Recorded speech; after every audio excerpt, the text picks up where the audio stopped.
ലോക്സഭാ തെരഞ്ഞെടുപ്പിനെ നേരിടാൻ UDF സജ്ജമെന്ന് Kodikunnil Suresh MP. പാർട്ടിയും മുന്നണിയും തീരുമാനിച്ചാൽ മാവേലിക്കരയിൽ മത്സരിക്കുമെന്നും കൊടിക്കുന്നിൽ പറഞ്ഞു. ലോക്സഭാ തെരഞ്ഞെടുപ്പിനെ നേരിടാനുള്ള തയ്യാറെടുപ്പുകൾ കോൺഗ്രസിന്റെ സംഘടനാ തലത്തിലും UDFന്റെ മുന്നണി സംവിധാനത്തിലും താഴെത്തട്ടുവരെ സുസജ്ജമാണെന്ന് കൊടിക്കുന്നിൽ സുരേഷ് MP ചെങ്ങന്നൂരിൽ പറഞ്ഞു. പാർട്ടിയും മുന്നണിയും തീരുമാനിച്ചാൽ മാവേലിക്കരയിൽ മത്സരിക്കും. 4ാം തവണയും വിജയിക്കാനാകുമെന്ന് ആത്മവിശ്വാസമുണ്ട്.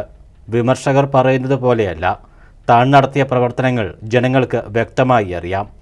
പാർലമെന്റിലും പുറത്തും മണ്ഡലത്തിലും ധാർമ്മികമായി ചെയ്യേണ്ട ചുമതലകളെല്ലാം അങ്ങേയറ്റം ഫലപ്രദമായി ചെയ്തിട്ടുണ്ടെന്നും MP പറഞ്ഞു.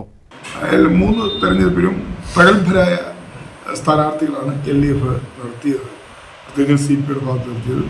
ആ 3 സ്ഥാനാർത്ഥികളെയും അല്ലെങ്കിൽ ഇടതുപക്ഷ മുന്നണിയെ പരാജയപ്പെടുത്തിക്കൊണ്ട് UDFിനോട് ജയിക്കാൻ കഴിയും.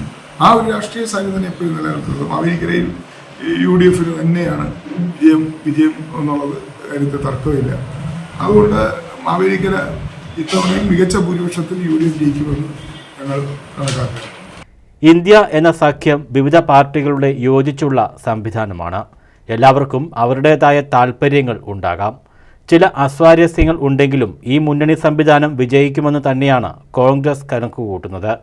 BJPയെ അധികാരത്തിൽ നിന്നും മാറ്റി നിർത്താനായി തെരഞ്ഞെടുപ്പിന് ശേഷം യോജിക്കാനാണ് ധാരണയെന്നും MP പറഞ്ഞു. News bureau, Chengannur.